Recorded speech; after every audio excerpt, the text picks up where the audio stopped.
So today I'll be going over how I made this mech, or well, more of the mechanics behind it. So as you can see, it has arms that move, legs that jump, and also legs that walk, along with a shield, and uh, this thing with the torso. So first of all, we'll load the tutorial. So first of all, let us go over a few blocks. So these blocks are the rope, the servo, the front wheel, the back wheel, the hinge, and the old wheel. Now I suppose you know what the hinge does, and in the way I use it, and a few other people use it, we also use the back wheel, the old wheel, the same as the hinge, wherein we use it as a joint, rather, of turning. But the front wheel, we don't use it like that. We actually use it similar to a servo, because the front wheel has the ability to turn left and right. So, first of all, what do we use the rope for? So the rope has this mechanic wherein, let me highlight it first. Both ends of the rope match the rotation of the other end. So as you can see, where these two ends of the rope have matching rotation, which makes it so that I can drive this thing around. But if I turn this off, the rotation is no longer matches, and as you can see, they move separately. But if I turn it back on, it works fine again. Now for front wheels, we use wheels like servos. So as you can see, we can have varying degrees of rotation with the front wheels.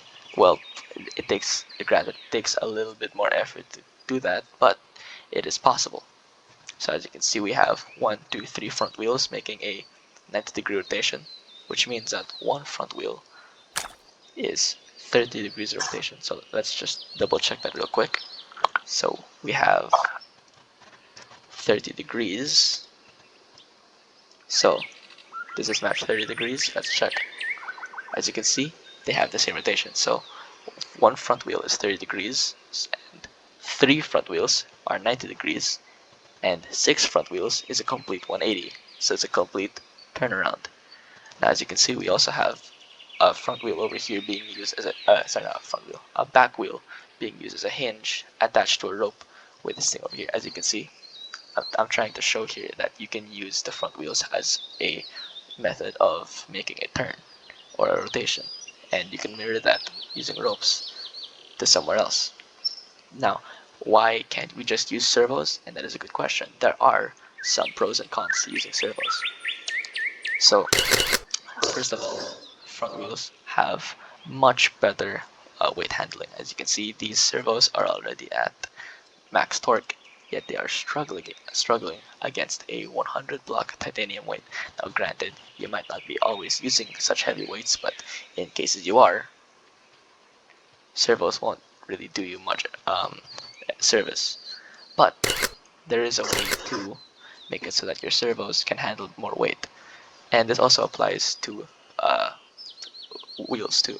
So if you were to apply more weight to the point of rotation, or say the method of rotation, which in this case is the servo, it's much better at handling weight. So as you can see, okay, we have the same setup, same amount of weight, and the same servos on each of these examples, except this side over here has weights attached to the servos, and that enables it more torque and more handling of weight.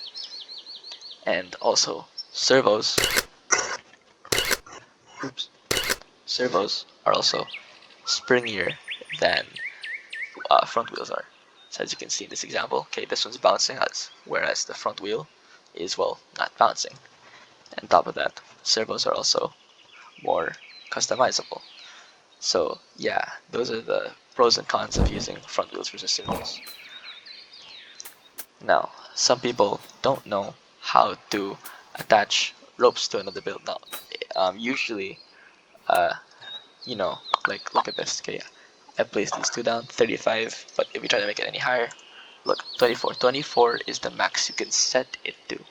But the game or well, you can glitch the game out in order to have much longer ropes. So let's say I want to attach this pole to that pole here, so they have the same rotation. Now you can't just do this and call it a day. Okay, if only it were that easy. What you want to do is have a platform situated high in the sky, around over there. I already did it a while ago. So yeah, so what you want to put the point, you want to put one end of the rope where you want the rotation to happen. What? You want to put the end of the rope where the rotation happens, and then go through the portal, and then place a chair down. I already placed it down. So you want to place the rope on the chair, sit in the chair, and then grab a cake block.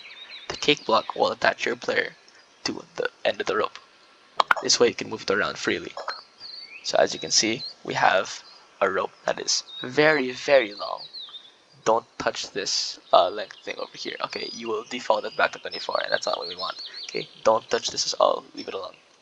So I'm going to delete this chair, and then you can grab this and then unanchor it. That's all you need to do. Unanchor it. Then step back into the portal. See if I can just do that.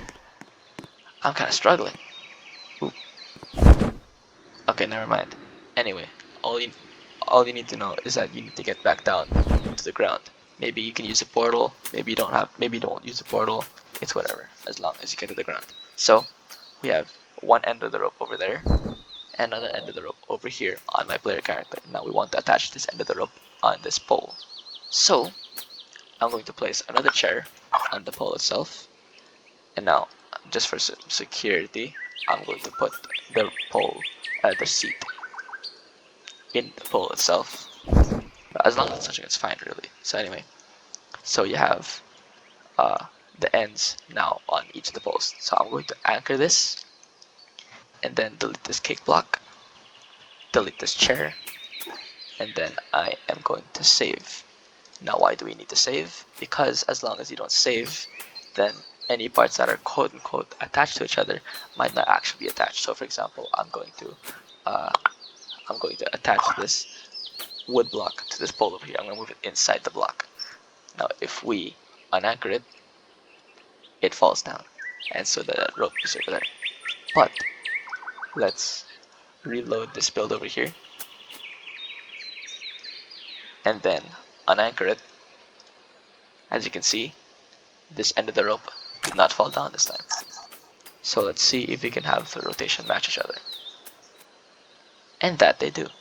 So that's how you attach ropes to another part of your build very easily and with no limitation, or practically no limitation on the length. So let's go back to the mech I showed earlier that uses most of these, or actually all of these mechanics. I'll get back to you guys when it is finished loading.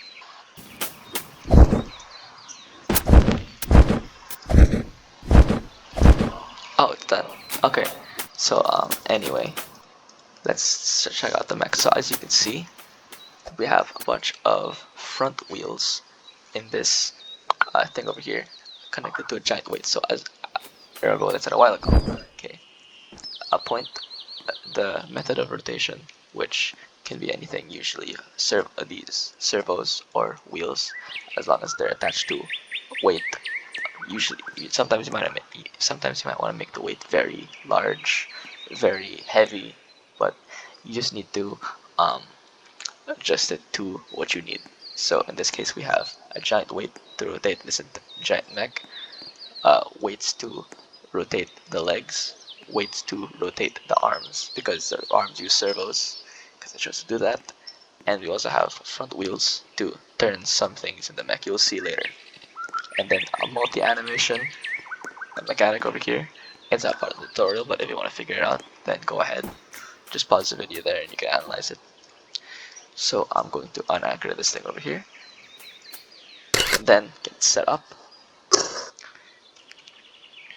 And as you can see, we have the legs, they move with servos, the arms, they move with servos, and then we have the thrusters, they move with the front wheels, and the shield, also moves front wheels. Now I'm going to go look at the mechanic over here. So look over here, we have the shield, and that's how it works. Now we have the thrusters, and that's how the thrusters move.